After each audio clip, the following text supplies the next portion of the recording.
Hi, everyone. Welcome back to the Sports Animals. Thank you for joining us. I'm Justin. And I'm David. Today we'll be covering several topics, including A-Rod, uh, Parcells in the Hall of Fame, and Greg Odom, and LeBron wanting to join the Players Association. We'll start today with A-Rod. He's got until Monday to decide whether or not he's going to accept a deal by Major League Baseball. The rumors are that he's going to be suspended through 2014 if he accepts this deal. I'm guessing if he doesn't accept it, there's a lifetime ban. And I've heard they're far apart and all that. A Rod has to realize he's going to get suspended without pay through 2014. That's the best he's going to get out of this. He's probably going to lose sponsors. I mean, if he's smart with his money, he's got enough. I could understand because he's going to lose 35 to 40 million dollars with this. Yeah. But I mean, he made his bed. Now he's got to line it. The day of reckoning is here. Yeah. And quite honestly, I think he should be suspended a lot longer. I don't agree necessarily with a lifetime ban with like the Pete Rose be where he can't like coach or anything with Major League Baseball. But I think he should be suspended as far as being a player forever. He should Well, never be allowed to play again. uh, to me, it just it's come to a really sad point in time where you have a guy that's cheated the game twice, pretty much the face of baseball. And the reason that is because the media continues to talk about this guy. And that's where I have a huge problem. It really just makes me sick to my stomach that this is still going on today, and it should have been cleaned up 10 years ago, and it never should have still gotten to this point where we are right now.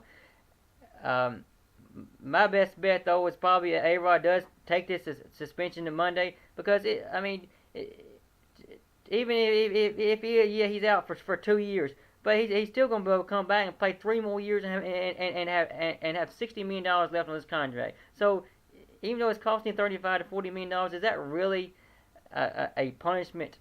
Yeah, it is. It is a little bit, it's still in the grand scheme of things, it's not enough. This guy should have been banned from baseball immediately when this biogenesis report came out, and been done with it. But I think that baseball wants to continue to keep this story going, even though they say they don't, because they're getting ratings.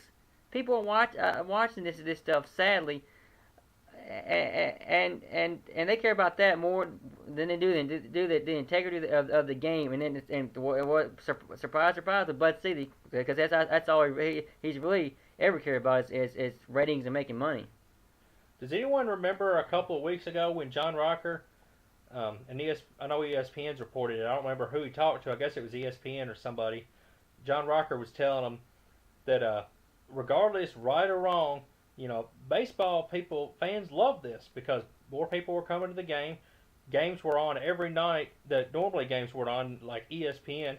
ESPN, I'm sure, loved it. ESPN made a ton of money off of it when McGwire and Sosa had the contest for most home runs in history.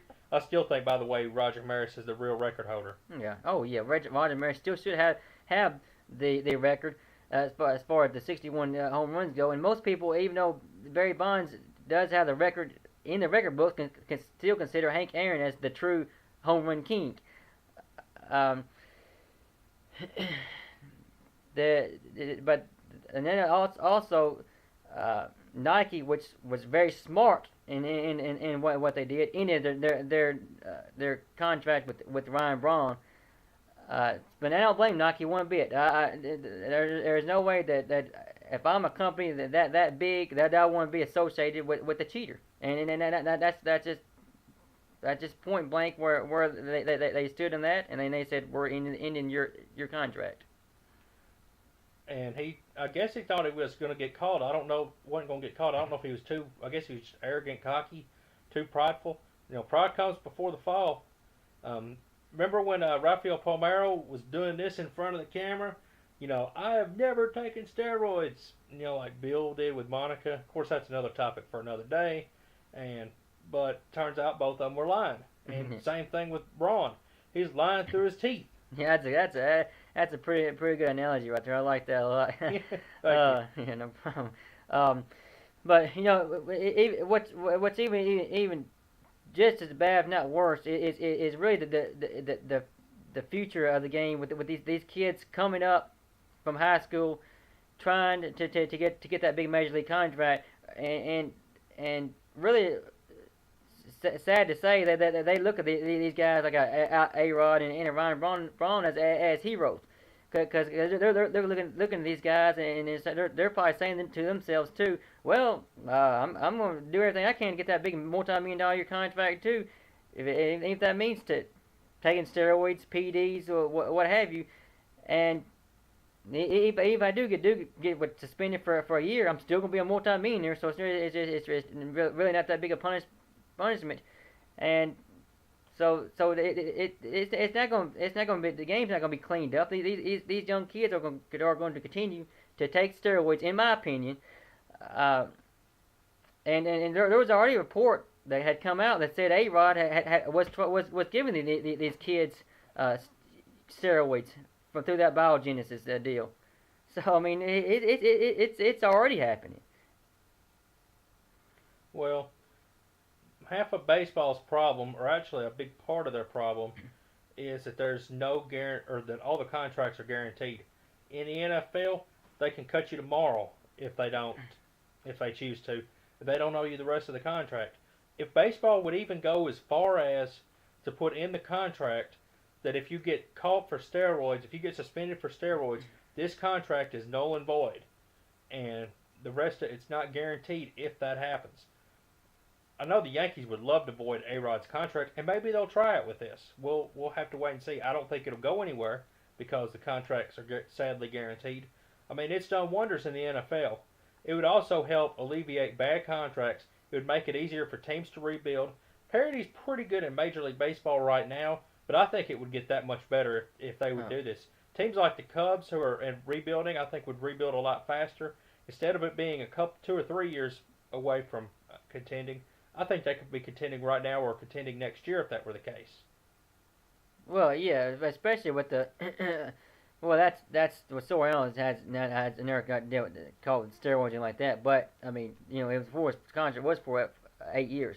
But I do agree with you 100% that if baseball did truly have the cojones, guts, backbone, whatever you want to call it, that they would put language in these guys' contract, and if that says that their contract would be immediately voided if they got caught taking steroids. Now that would put an immediate end to players now and to the future even thinking twice about taking steroids because they knew they were losing that money, and then they wouldn't think they would be done with even trying to take any kind of steroid related. But the biggest question is really, does baseball truly have the guts to do something like that? Now, at least they have taken steps in the right direction as far as having these random drug testing. It did take them long enough, but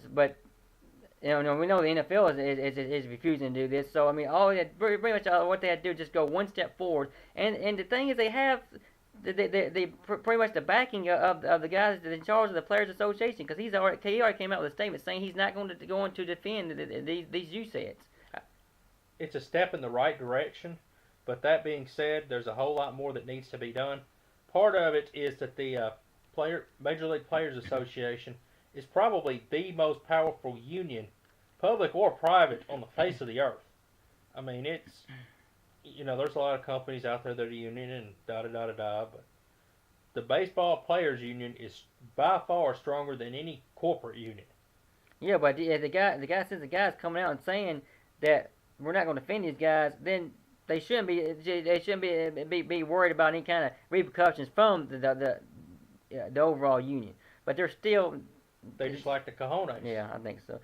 But there were some big deals made, but also some deals that were not made at the trade deadline. And I don't know about you, but I was kind of surprised that one of our guys, Nate Surholtz, was not traded because this guy's a left-handed hitter and he's kind of, which who has power and he's hit 14, 15 home runs this year, not starting every day.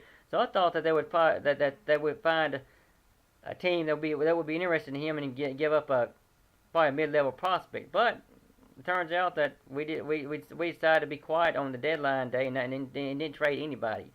Sherrill stayed, Kevin Gregg stayed as a closer, which I kind of see that because we need him for at least one more year until Chapman can hopefully come back 100% healthy and we can put him in that closer's position. I thought it was Vizcaino. I'm getting it wrong. Yeah, Chapman's the Reds closer. Yeah, right. I'm confusing the two guys.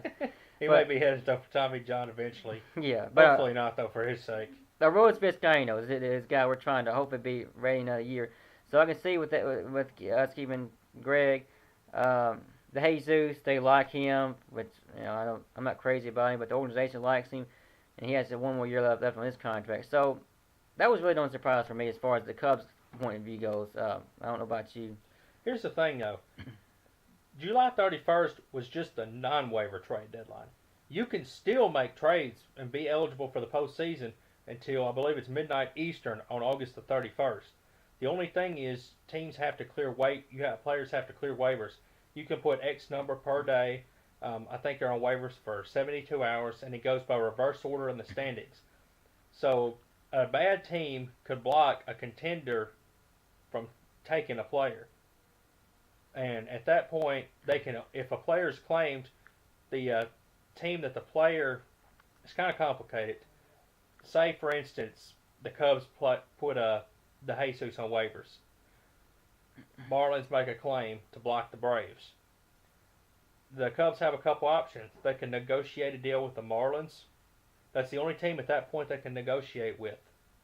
Or they can just let them have the player, which, if that happens, that team that picks him up is on the hook for his entire contract. This is good to do with big contracts, especially a Cliff Lee or somebody, but it can be risky because that player, they could just decide to let him have it, no deal. But they get that off the book, especially a team looking to shed payroll. Yeah. For instance, maybe the Phillies or maybe Yankees. I could see the Yankees doing this with some players. I don't know if they will, but I could see it. Or they can pull them back off waivers. But if they're pulled back off waivers, they cannot be traded for the remainder of the season. And I pretty much like the July 31st deadline the way it is, and I hope that it continues to stay on that deadline. I know you're kind of would like to see it pushed back farther. I wouldn't mind seeing it pushed back to August the 15th. The reason is, if you notice this year, and I think it's because of the second wild card spot, when it first became July 31st, it used to be, I believe, June 15th, and I think it was 85 or 86, something like that, when they moved it to 31st of July. But it's hard to tell at this point who's in and who's out. By August the 15th, you've got a little bit clearer picture of who's in and who's out. And it's not a rush. You're starting to see already more teams that are in or out. And maybe August the 20th. I do think that the waiver trade deadline that's August 31st should still stay. Or, if they did move it back, maybe move it back a week. But I would be okay leaving that. I think, quite honestly, I think the waiver deadline thing is kind of pointless anyway. I'm not a big fan of it myself. I think they'll just make the entire thing the 31st. I guess we that's an issue we just disagree on. So that's maybe another topic we can talk more about on another time. True. But to me, St. Louis is it might be in a little bit of trouble. Their heart and soul of the team, which I think is, in Yadier Molina, is on the DL right now. This is like I said, this guy is their not in the heart and soul, but their best hitter, and this is the wrong time for their best player to be headed to the DL, especially in a point in time where they're battling the Pittsburgh Pirates for first place. I believe right now the Pirates are still a game or a half game ahead of St. Louis right now, and they just got done beating St. Louis 4 out of 5 games. So that's going to be I don't think the Pirates are going away, and that division will continue to be close for the remainder of the season. Also, don't forget the Reds. I still think Right, I still think both wild cards are coming out of the Central because the Nationals are in second place and they're like 4 or 5 games below 500. The Diamondbacks are only a handful of games above 500. If a second wild card did come out of another division, it would come out of the West. It's not going to come out of the East. Washington or Atlanta's going to win that division going away. They're already up 11 or 12. They're hot right now. They've won 9 in a row, and they're doing it with pretty much their outfield banged up. And Beachy came back. He's doing all right. Hudson went out. I think they've lost 1 game since Tim Hudson left. Yeah. Well, I've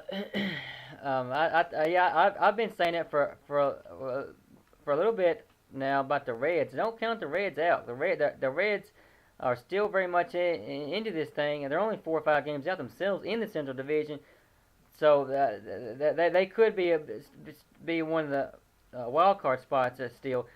So it's going to be a tight, like I said, with all 3 of these teams. I think in that Central for the remaining of the 60-some games left of the season. Now, I think that it's something that is pretty important to mention, and that is the Dodgers, who have won 12 straight games on the road. And this is a team that a month or 2 ago we were talking about possibly not even re-signing Don Mattingly, and they just have hit a hot streak, and now they're leading the division by about 3.5 games over Arizona.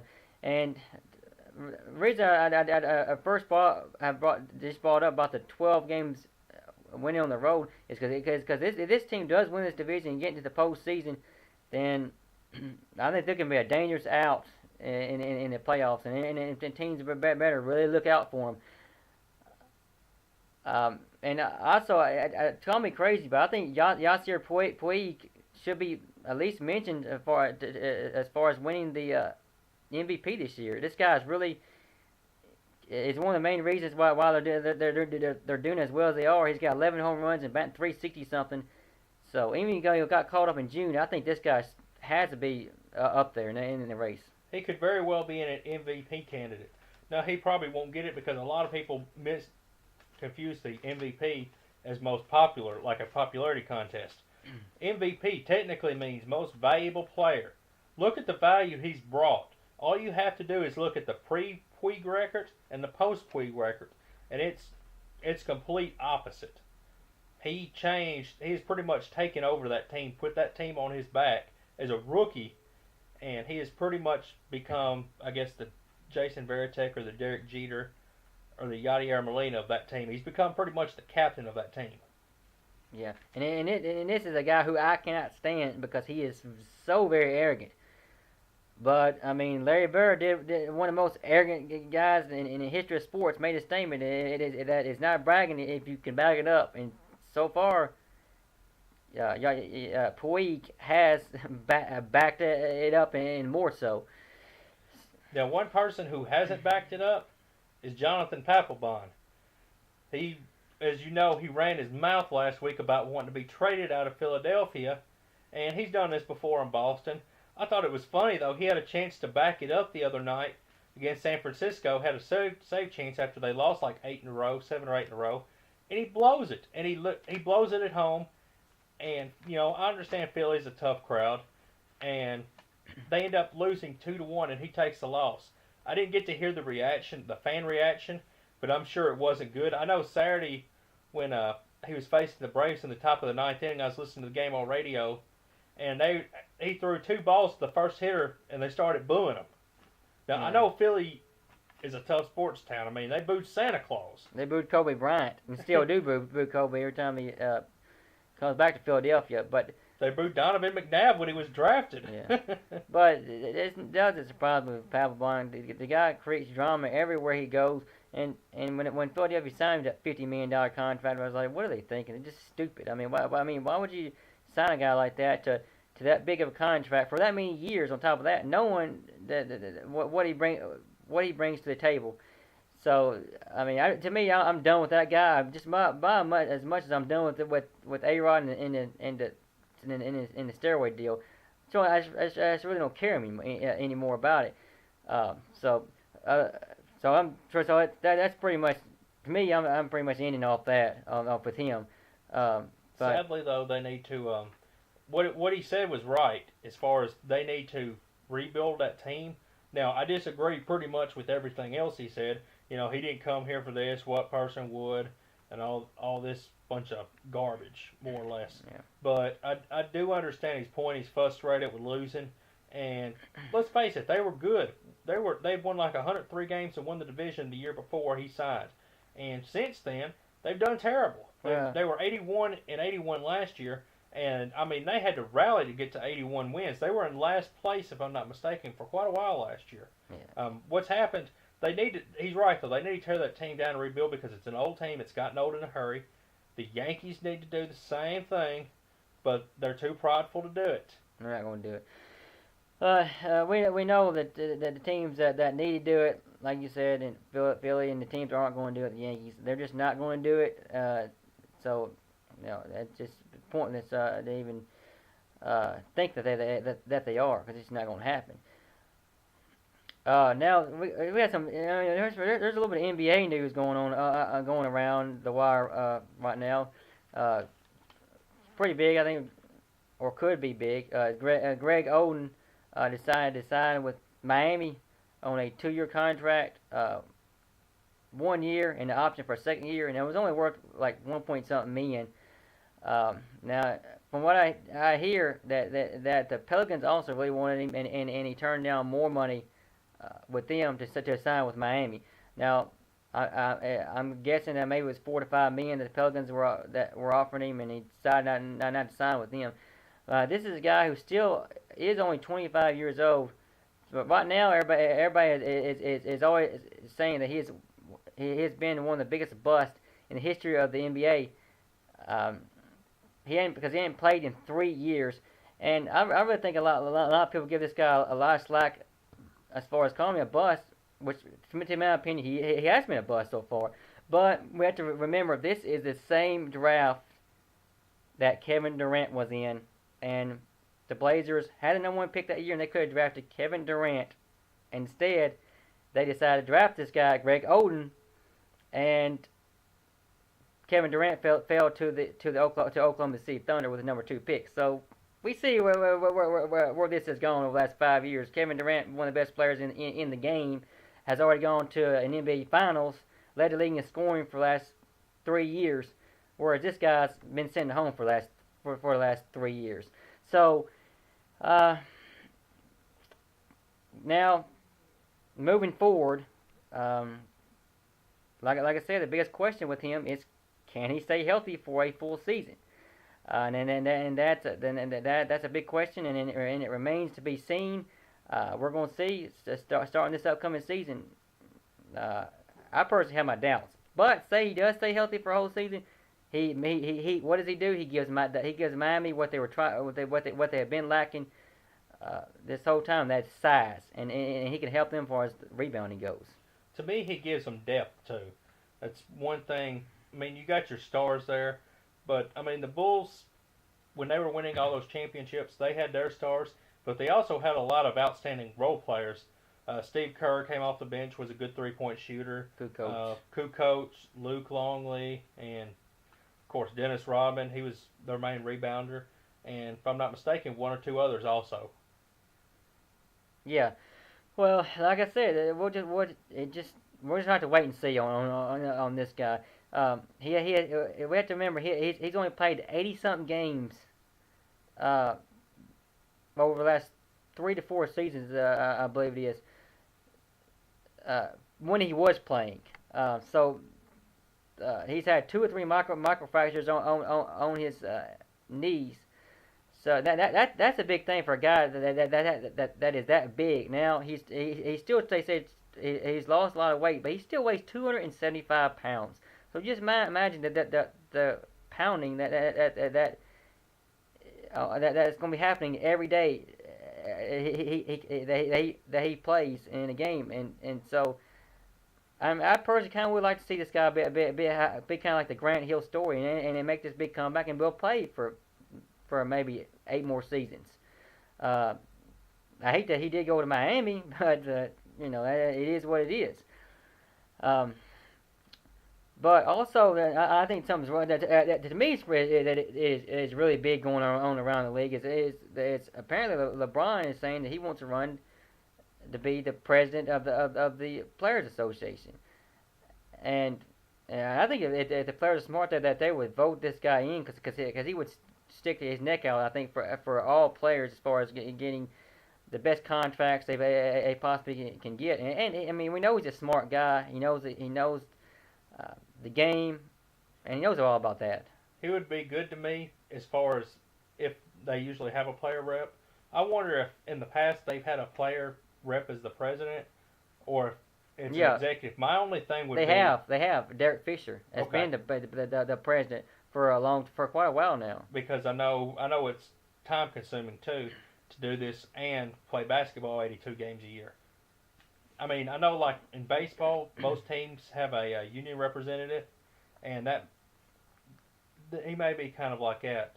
But ultimately, you've got to have an executive that's got the time, and it may be somebody under him that's got the time to deal with certain issues that he's not going to have time to deal with because he's playing.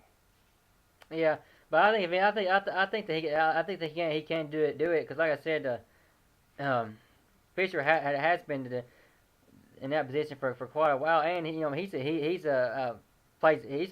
continued to play basketball.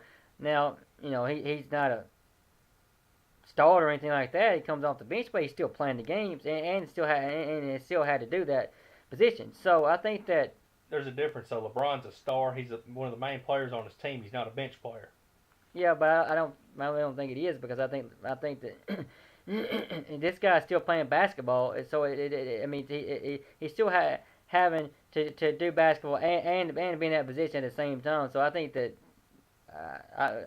what probably will happen is that LeBron is going to get voted in this position if he does decide to run. And I think he's going to be fine handling both basketball and this position because even anybody can do it. He can do both. I don't think so. That's going to be any problems with that. But we also had some big. Of course, we had some big NFL news that happened today. Bill Parcells got inducted into the Hall of Fame, which I think is well deserved. I mean, this guy. It was a winner everywhere he went, and I think one of the exception was the Cowboys, but that wasn't his fault. That's because Jerry Jones couldn't get out of his own way. Well, he still made the playoffs. I agree, though. Congratulations to Tuna. He was always prepared. He's one of the best coaches the NFL's had. He's taken many mediocre teams or bad teams, and he's made them good with good discipline, and basically just an all-around good coach. Well, yeah, we have to remember that he did take Dallas to the playoffs that year. They did lose. He still he still took them there. I don't blame him for that one. That wasn't his fault. Well, to me, what they had said is he was always a great inspirational speaker. So he was able to get his message across to his players, and that they bought that message, and that's very important for as far as a great coach goes. Is the players buying into what to what you're preaching to them. Mm-hmm. I got a nice story with Bill Parcells, but I just want to say one thing about there's a few other players that were also inducted. Big Larry Allen. People might remember Big Larry Allen, big offensive lineman for Dallas back when Emmitt Smith was playing. So and Michael Irvin and all those guys. Troy Aikman. Big Larry Allen was the one blocking for Emmitt, and one of the reasons why he got to be to breaking the all-time rushing record because he had such great guys like that blocking for him. Nate Newton also. But so I'm kind of glad to see Larry Allen. He made it. I mean that's well deserved to the Hall of Fame. And also you had Jonathan Ogden, the right tackle for the Baltimore Ravens, which that's always expected. This guy was pretty much dominant for 13 years with Baltimore. Um, Warren Sapp also, man, that was one of the ones I didn't.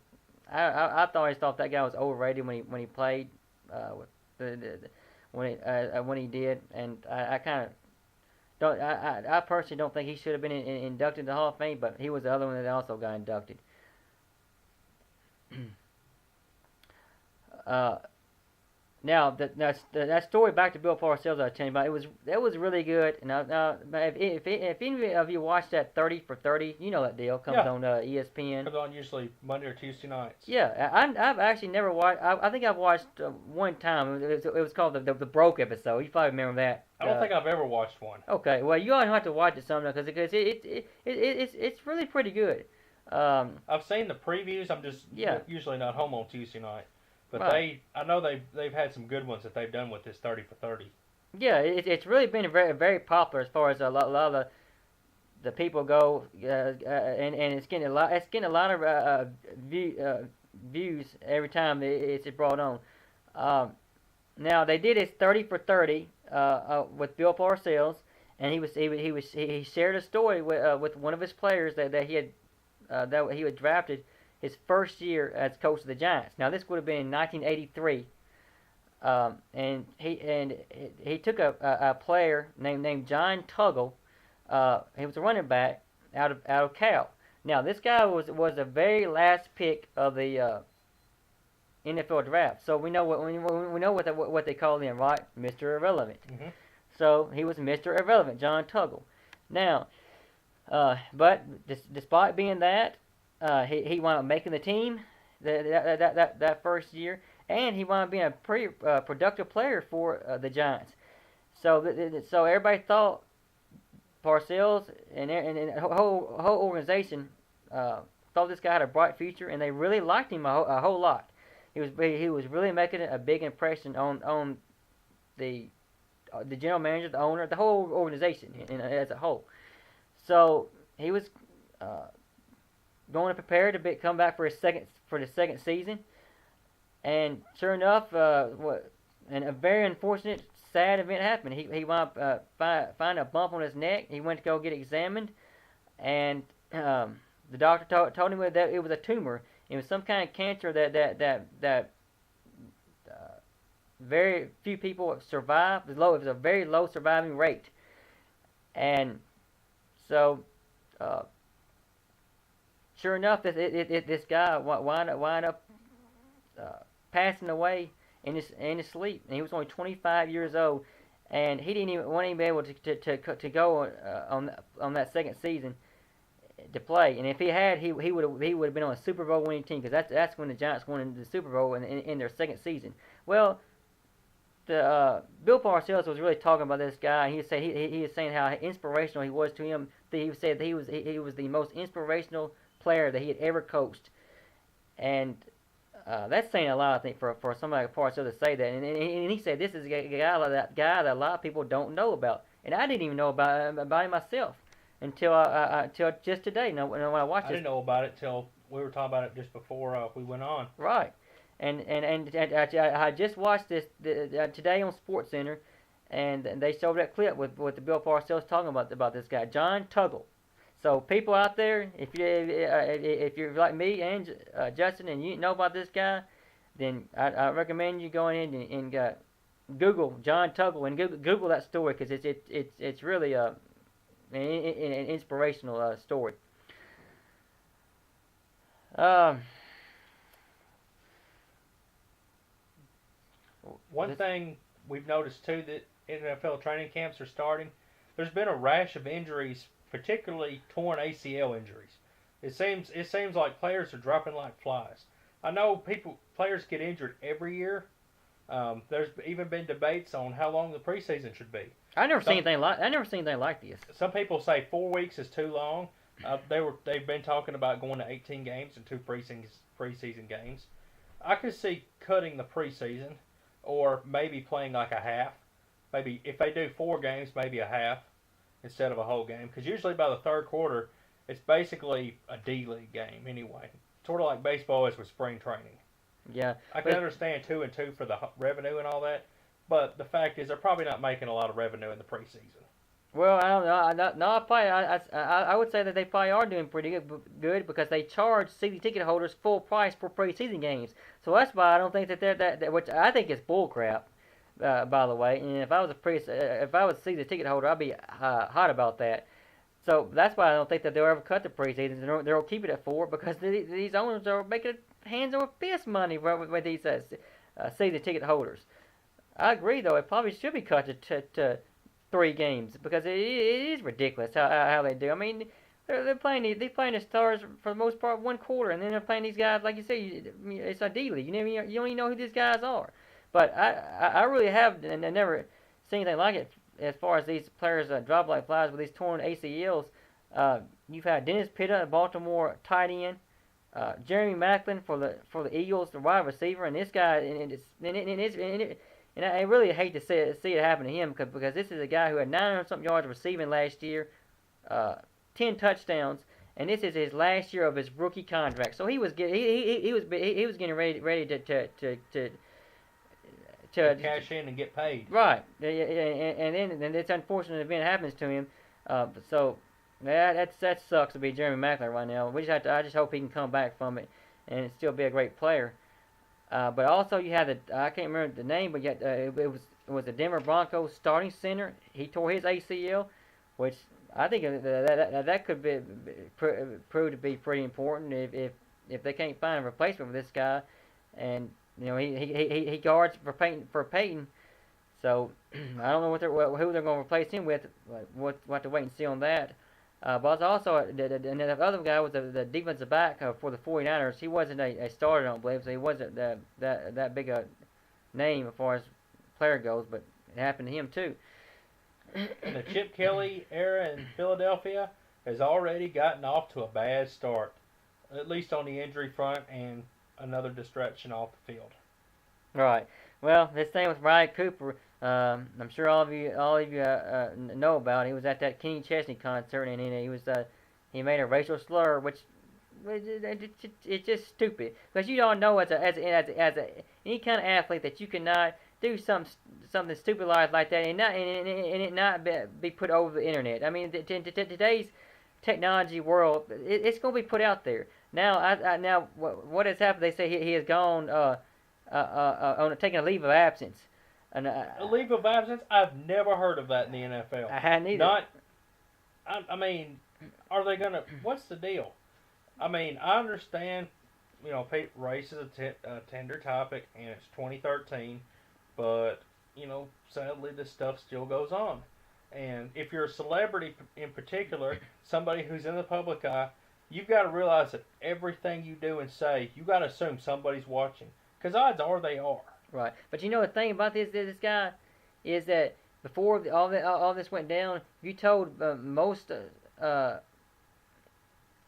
sports fans or NFL fans out there, if you just said Riley Cooper, most probably 90% of people would say, "Who is that?" I mean, no. I was asking who was right, that. This guy wasn't even a starter. Most people didn't know who he was. Now, the only reason that I pretty much knew who he was and knew about him is because he came from Florida, and of course I'm a big Gator fan, so I know who these players are when they leave Florida, and I still try to keep up with them somewhat. So I knew who this guy was, but now I mean, since this is happening, everybody knows who he is, and he's trending on Yahoo #1, #2, and so he's in the news for all the wrong reasons.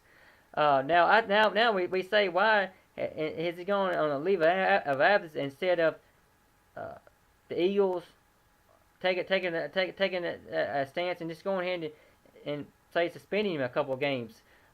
We know they fined him, but no suspension came down. Now I say the reason is because they need this guy. They're going to need him as a starter since Jeremy Maclin is out, like we just talked about with his torn ACL. So he's going. So these players are going to have to suck it up and just to have to deal with him because this guy is going to be starting when the season gets underway. Many people predict the Eagles to finish in last place this year, and I wouldn't be surprised, especially considering they're basically in a rebuilding year. They were 4-12 last year, new coach, new system. It's basically a new day in Philadelphia. But the thing is, this is going to be. I think this is going to be a distraction. It could be a distraction for the entire season, and it's definitely Well, not the way Chip Kelly wants to start. you have to remember really good players can find a way to get over the things that happen. Even something that this big. I think the players know that they still got to play the game, and I think the Philadelphia will be fine going forward. Now, the big question is with them is where are they going to finish? Like you said, I don't think it's going to be last place, but they probably won't do a whole lot this year because like you said, because of Chip Kelly coming from the college to the NFL. But I think once this guy gets the system going, he could be successful for it's all said and done.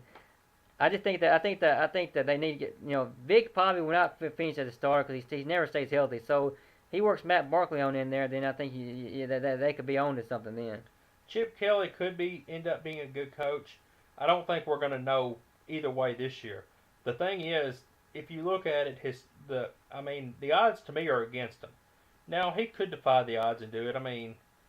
But look at Steve Spurrier. There's in the NFL and the NBA, there's a big difference in coaching in the pros and coaching in college.